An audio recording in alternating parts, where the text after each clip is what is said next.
In this war, most Syrian Christians have chosen silence or the regime.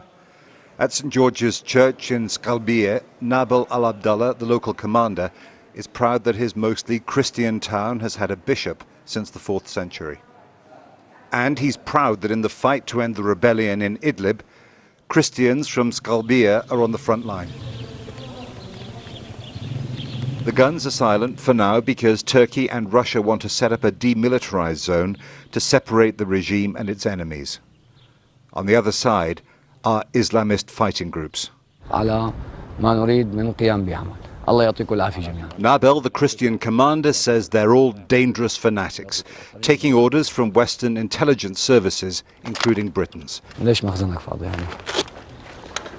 He says the jihadist extremists have a choice: give up their ideology or be killed.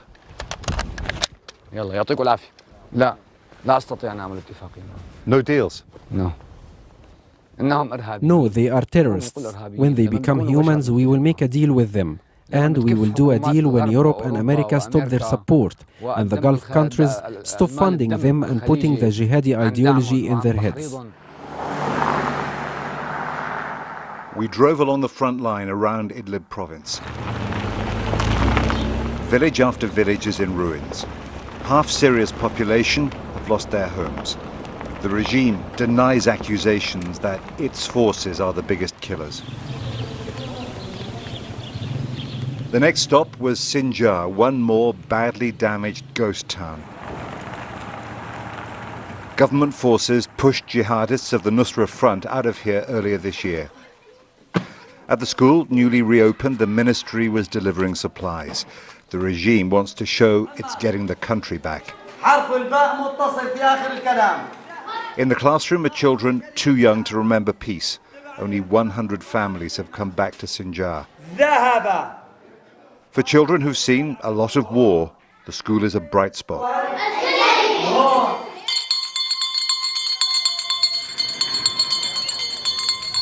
For a moment, Sinjar's wrecked main street was busy before they melted away into the empty, damaged town. Ghazal has just started at the school. With her family, she arrived from Idlib only 10 days ago, a place of bad memories. One day, jihadist fighters came to their house. Her father, Abu Fayyad, said they killed his son Aboudi because his mother was an Alawi from the same sect as the president and from the Alawi heartland.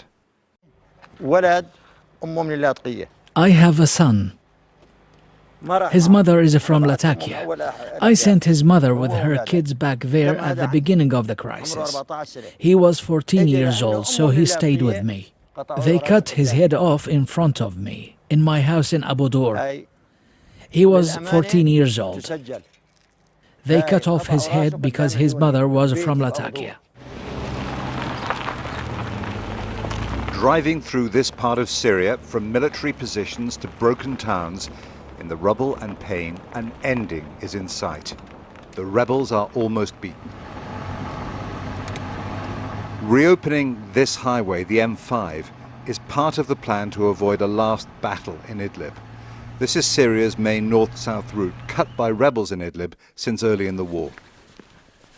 After all the years of killing and destruction, President Assad and his allies are close to victory.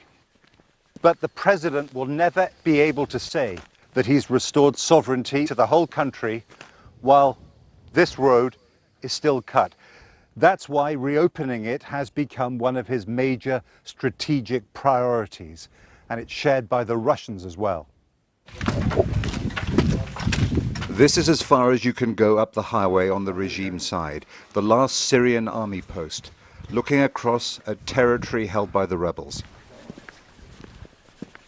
If the demilitarized zone doesn't work, the regime, the Russians and the Iranians might launch the offensive so feared by Idlib's 3 million civilians. Then there's the future. Not deadly like a war, but not cozy or reassuring. Jeremy Bowen, BBC News, on the Idlib front line.